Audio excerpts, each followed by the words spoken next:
Good afternoon, everybody. Good to see all of you. With President Trump as commander-in-chief, the world is a much safer place.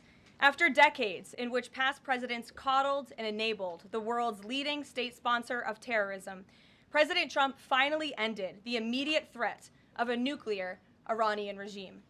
Following President Trump's command, the most powerful military in the history of the world executed massive precision strikes on 3 of the Iranian regime's key nuclear facilities. The objective of Operation Midnight Hammer was to destroy the regime's nuclear enrichment capacity and stop the grave nuclear threat posed to the United States, Israel, and the rest of the free world. The mission, which will go down in the history books, was an overwhelming success.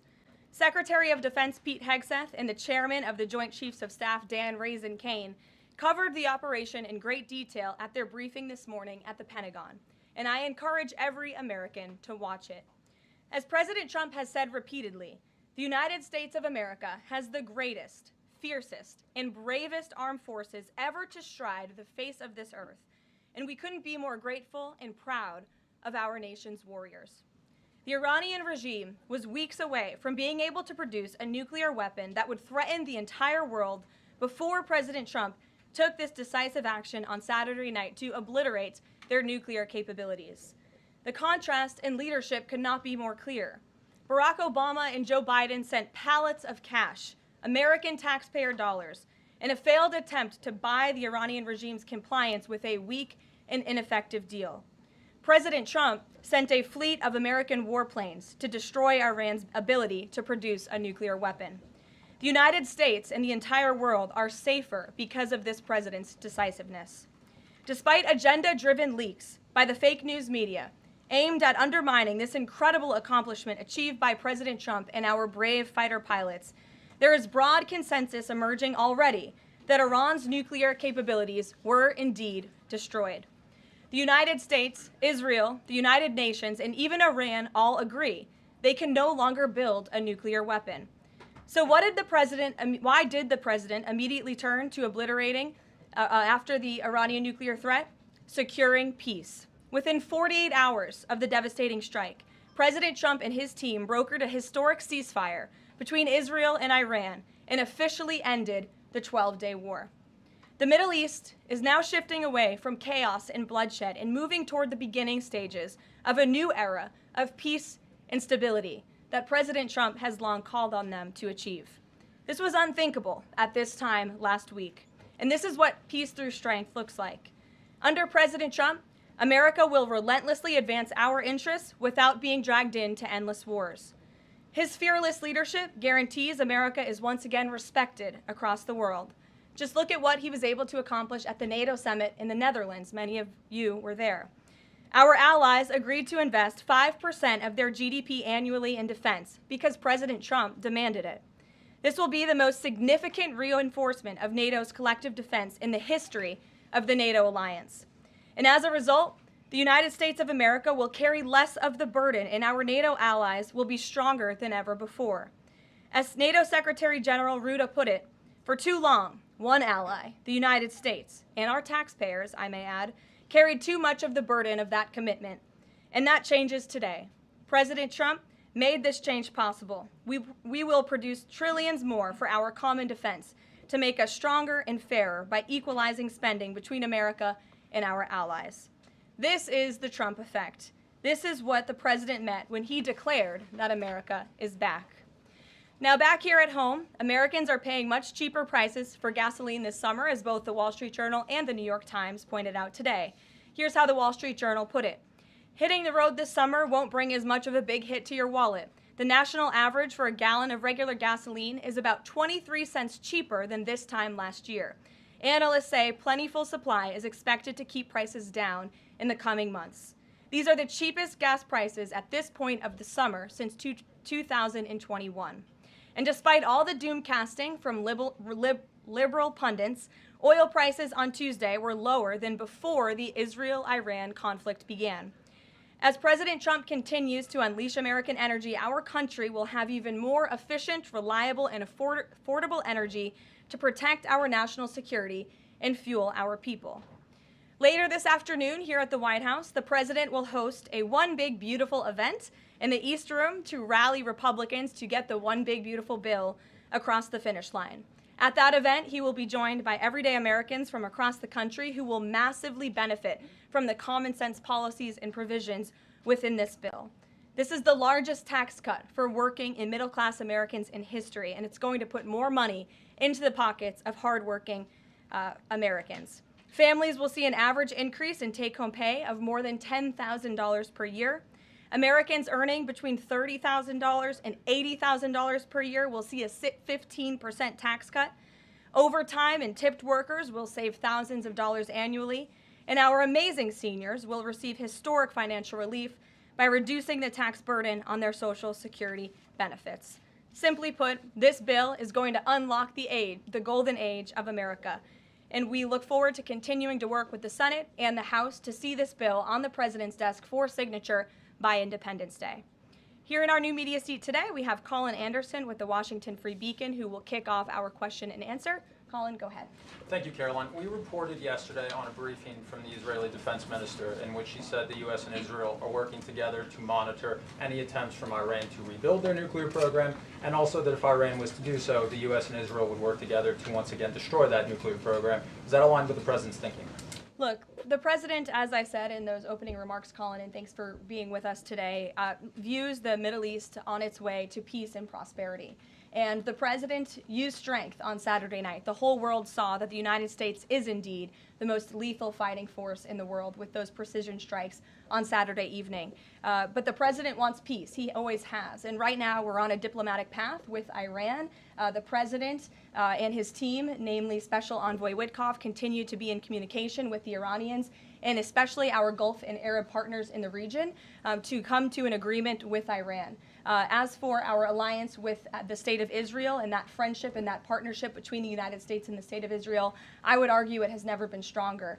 And we see a new era in which perhaps some of these Gulf and Arab states can sign on to the Abraham Accords. That was one of the president's most signature accomplishments in his first term, and he'd like to see more of those countries sign on in this second term. And so we look forward to sustaining a long and durable peace in the region, and the president wants to do that through a diplomatic solution. But as he proved on Saturday night, he's not afraid to use strength if we need to do it.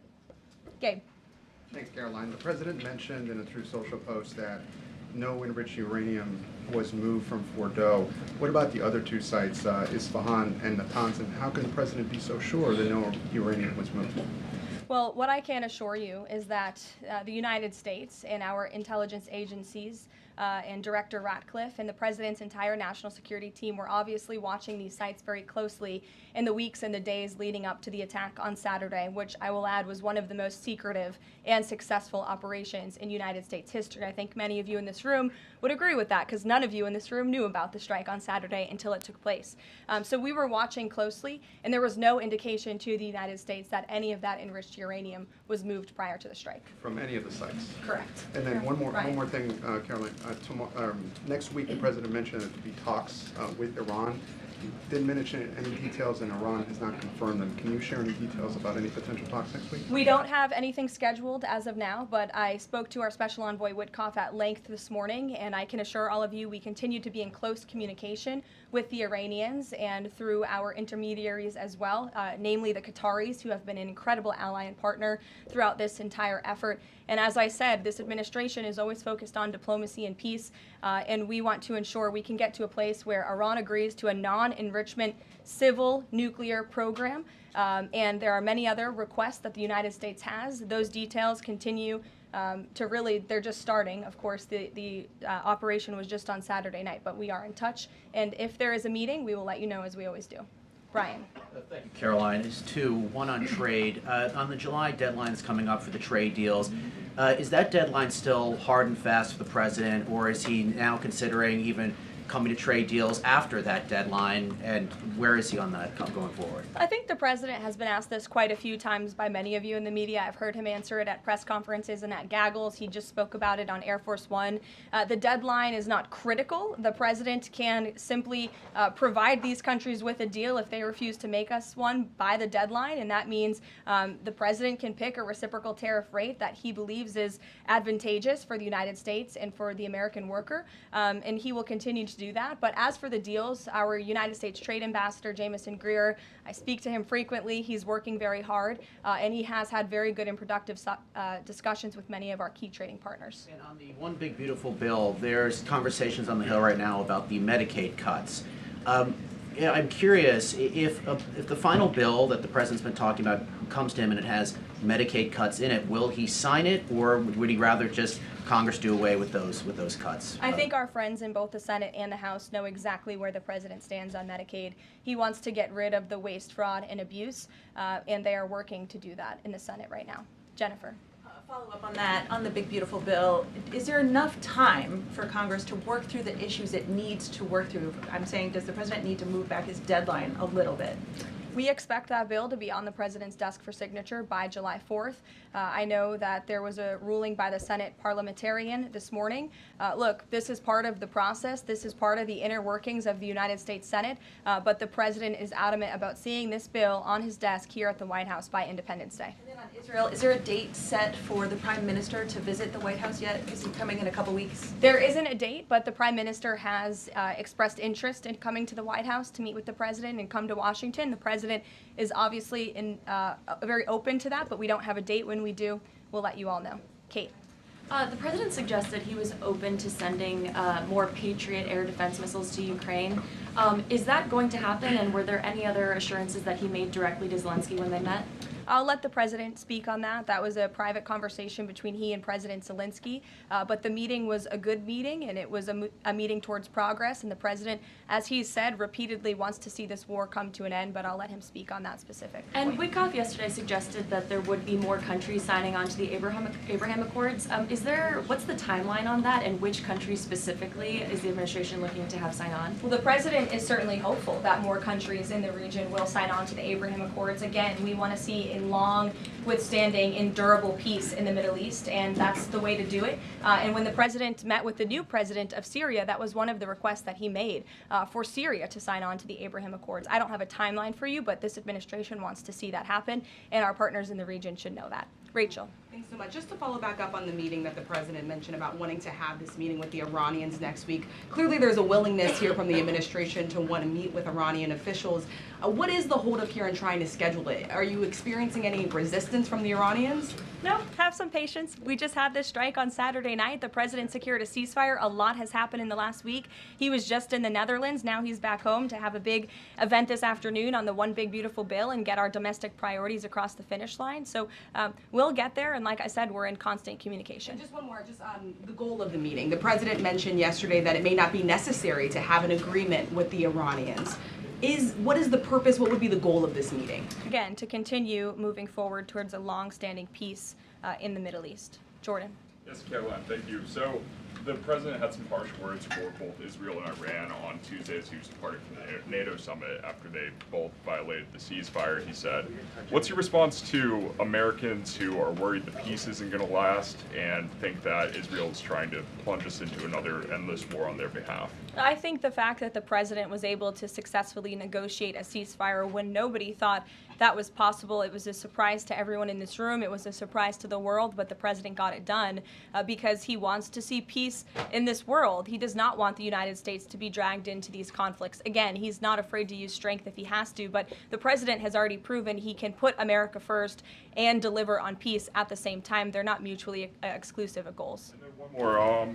You know, after Kari Lake, she testified in the House Foreign Affairs Committee on the waste, fraud, and abuse and the rot, really, in Voice of America and USAGF. The president called for Congress to kill it.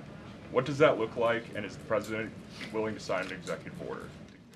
Well, I believe that that action would have to be legislative through Congress, and the president directed Congress to get that done in his Truth Social post yesterday. If there is any executive action that can be taken to cut some of the waste, fraud, and abuse or do away with the program entirely, I'm sure our great Deputy Chief of Staff, Stephen Miller, is already looking into it. And if it can be done, it will be done here at the White House. But Congress should act as well. To the back. Go ahead. Yes. Okay, Caroline, thank you. The administration has said To the back, that- and then Carrie, I'll come to you. Yeah, the administration said that the DIA report was low confidence intel. Can you share what other assessments are currently underway to get to the bottom of just how effective these strikes were?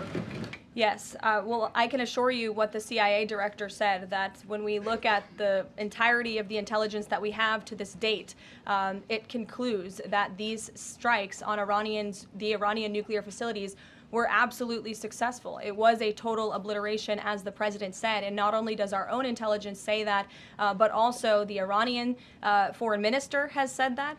We saw Israel conclude the same thing based on their own intelligence. We also had the United Nations say that as well. So I think the only other time the United Nations, Israel, Iran, and the United States has agreed on something is that the sky is blue, but they all agree that Iran's nuclear facilities were completely demolished. And I would just like to reemphasize, you mentioned this was a low confidence preliminary intelligence assessment, and the entirety of that assessment was not leaked to the media. Only tidbits of that assessment were leaked to CNN. And we have seen this playbook run before, where you have people in the intelligence community, or perhaps on Capitol Hill, we don't know, but I believe the FBI is investigating to find out who that leaker was, because it's illegal and they should be held accountable for that, leaked bits and pieces of an intel assessment to push a false narrative. And it's to the same reporter, I will add, Natasha Bertrand of CNN, who has done this in the past. In 2020, it was Natasha Bertrand who had 51 intelligence analysts falsely lie to her, but she still put it on paper for some reason, that the Hunter Biden laptop story was Russian disinformation. We all know that's not true, right? We can all agree on that now. That was a lie from the intelligence community. Also in 2020, this same reporter, Natasha Bertrand, wrote that a top intel agency ruled out the man-made lab leak theory of the coronavirus origins. Again, the president was right about that. This reporter wrote a lie from the intelligence community to seek a narrative she wanted to prove, and guess what? We now know that's the truth. Also, in 2024, Bertrand pushed the suckers and losers hoax. She also pushed the fine people hoax, which was taking the president's words purposely out of context.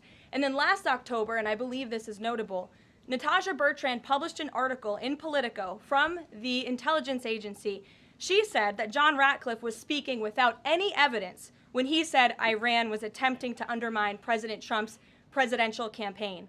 And then we, of course, found out that was absolutely true. In fact, the Biden administration declassed an intel report which said they had high confidence that Iran had done exactly what Ratcliffe alleged. They did run an influence campaign to hurt President Trump's candidacy. In fact, we know the Iranians tried to take President Trump's life.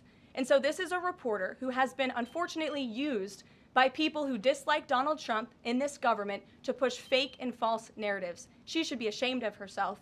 And that's not what reporting is. Journalism is trying to find the facts and the truth. And this week we saw this same reporter being used to push a fake narrative to try to undermine the President of the United States, and more importantly, the brave fighter pilots who conducted one of the most successful operations in United States history. And I think the American people fully know that this operation was a complete and total success. Elizabeth.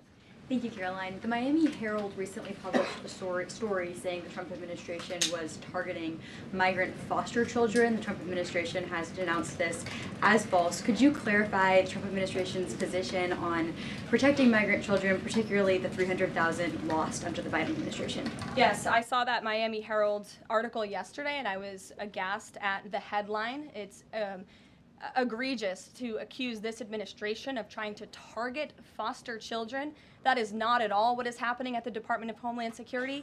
And I learned that the Department of Homeland Security actually tried to work in good faith with this reporter to get this story right, to explain that this administration is trying to protect foster children. We are trying to keep children out of harm's way, even if that means their parents are not law-abiding citizens. We want to protect children, unlike the previous administration, which allowed children to be trafficked and raped, and in some cases killed because of the open border policies. Unfortunately, the Miami Herald just completely degraded themselves with this report, despite having a full list of facts from the Department of Homeland Security. It's another example of fake news. And the May border numbers speak for themselves. Not a single illegal alien was allowed into this country because of this administration's border policies in the month of May. That means not a single child was allowed into this country, possibly with human smugglers or human traffickers. And we know that was happening at the rate of thousands and thousands of children every single month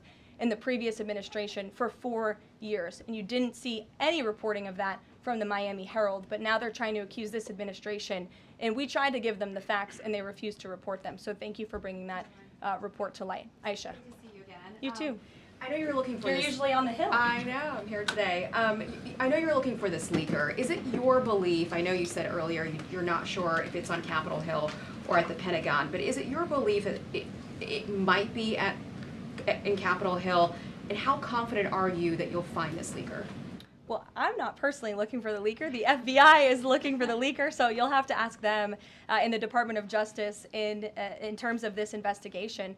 But leaking top secret classified intelligence is a crime, and people need to be held accountable for that crime. Can I just ask you about how you're going to be limiting intel to Congress? What would you say to lawmakers who say they have oversight privileges, they need this information? This administration wants to ensure that classified intelligence is not ending up in irresponsible hands, and that people who have the privilege of viewing this top secret classified information are being responsible with it. And unfortunately, clearly, someone who had their hands on this, and it was a very few people, few number of people in our government who saw this report, that person was irresponsible with it, and we need to get to the bottom of it, and we need to strengthen that process to protect our national security and protect the American public. Mary Margaret, go ahead. Thank you, Caroline. Sure. You just laid out a lot of different stories about disinformation that Natasha, excuse me, that Natasha Bertrand had pushed during her time at Politico and at CNN. Why would any member of the Trump administration leak anything to her? Well, again, as I just said, we're investigating who that leaker was. It could have been someone in the intelligence community, or it could have been someone on Capitol Hill who had access to this document. The FBI is searching for that person. Go ahead.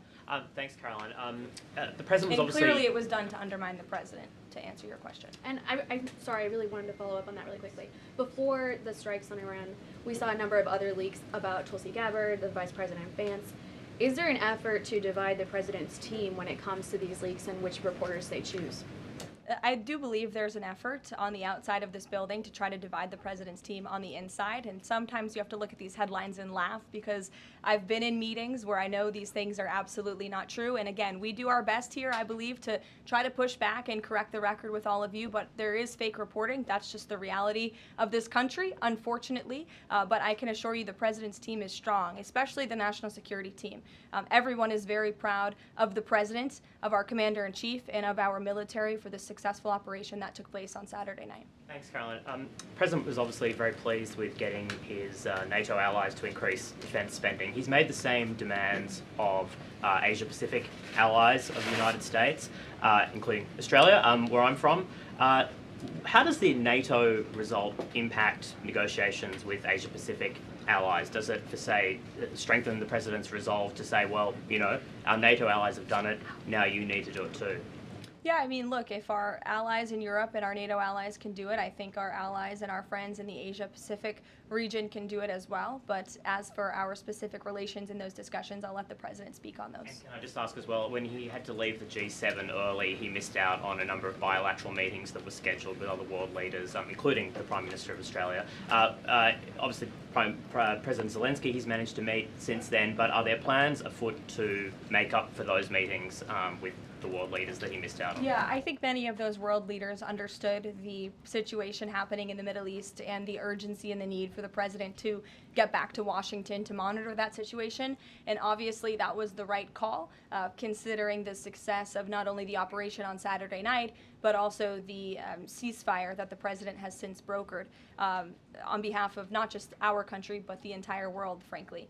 But he has made up a couple of those meetings, and he has had direct phone calls with some of those leaders he was supposed to meet with as well. Not all. Ed. Yeah, thanks, Caroline. So to clarify on trade, so what happens to the countries other than China on July 9th? That's a decision for the president to make, and I will let him make it. Okay, and secondly, so now that oil is just about upper $60s a barrel, when's the administration going to start refilling the Strategic Petroleum Reserve? That's, again, a decision for the president to make and our Secretary of Energy. There's no imminent plans to do that, from what I understand. But as you have seen with the plummeting of oil prices in this country, it's because this president and our Department of Energy have really tapped into our resources here, and we have an increase of supply, unlike the previous administration that totally hampered our domestic energy efforts, but totally robbed and drained our strategic petroleum reserves. So when the time is right, the president will make that decision, but right now we are utilizing the resources that God blessed us with right here in our country to produce energy for our people. You know, one more if I could, on the One Big Beautiful Bill, does the president believe the parliamentarian of the Senate should be removed? I haven't spoken to him about that, and I'll let him speak on it. However, again, he knows this is part of the process and the inner workings of the Senate, and he wants to see this bill done, and he remains very much engaged in these conversations and in this process with lawmakers in both the Senate and the House side, and the whole White House does as well. In the back, yes, Libby. Thank you, Caroline. Earlier today, the president stated that these photos out of Fordo that were showing nuclear materials being removed, suspected of showing that, were just concrete workers. What intelligence is that based upon? Look, the president shared that statement with all of you, and I already answered the question about whether uranium was moved prior to the strike, and the answer is no. Is there a chance that the DIA report becomes public at any point? I don't think this administration is going to get into the habit of sharing classified, top-secret information. Those classifications exist for a reason, and I wish everyone who had the privilege of looking at these documents would respect that. Daniel? Thank you, Caroline. You've been emphatic that the president's expectations for the One Big Beautiful Bill to hit that July 4th deadline. You had a big meeting on Capitol Hill yesterday with the Republican Study Committee. Did you walk away from that meeting pleased with what you heard? Did it bolster your confidence that Congress is able to meet that the expectation of the president? Yes, I did. The camaraderie at the Republican Study Committee was great. Members, expressed, their feelings about the bill, but as we saw, the bill passed through the House despite many people believing it could not. So the House is ready to receive this bill back from the Senate so they can pass it and bring it to the president's desk. So it was a great meeting, and Republicans are very unified. And we also talked about the mayoral race in New York City and how the victory of the Democratic primary candidate really shows how far left and unhinged the Democrat Party has become. And Republicans truly are on the right side of every issue in this country. We are on the side of no men in women's sports, on the side of low taxes, secure borders. So that was the topic of discussion, and the unity was strong and the camaraderie was high, and I know everyone looks forward to being here at the White House for the bill signing next week. Sure. Thanks, Caroline. The Supreme Court ruled this morning that South Carolina is allowed to deem Planned Parenthood as not a qualified health care provider, and that will block it from receiving Medicaid funds. Does the White House have a statement on that ruling, and would the president support a standalone bill from Congress to defund Planned Parenthood at a federal level rather than letting each state determine it? I'll let the president speak on that legislative priority, but as for the Supreme Court ruling, the president has always maintained that Americans should not be forced to violate their conscience and their religious liberty by having their tax dollars fund abortions, and we're glad the Supreme Court ruled on that side today, or yesterday. Then on Iran, but on a domestic matter, in January, President Trump revoked security details for several former administrations, including Mike Pompeo, Mark Milley, and John Bolton. Given the heightened tensions with Iran right now, is he considering restoring those security details? That's not under consideration right now. Fran. If I could follow up on trade, and then I have a question about the bill as well. Are you saying at this point that there's no plans to extend that July 8th and July 9th deadline? I mean, especially with everything that's been going on, from Iran to the tax bill on Capitol Hill, is that under consideration at all at this point? Perhaps it could be extended, but that's a decision for the president to make. And as far as the bill itself goes, since the president has been back, what has he been doing beyond the event that he's having later today to try and get wobbly senators on board? Is he making phone calls, twisting arms? Is he having some people over to the White House? Can you tell us more about that effort? There have been meetings at the White House this week. I saw some senators rolling out of the Oval Office the other day, and the president remains on the phones talking to his friends in the Senate when necessary, and when they call, he picks up the phone. And I think that's why they greatly trust and respect his leadership. And we're having that big event later this afternoon at 4 o'clock. I would encourage you all to tune in. We're going to have some great everyday Americans who are in attendance. We'll have some tipped delivery drivers. I think we're going to have a barber from the great state of Arkansas here in attendance.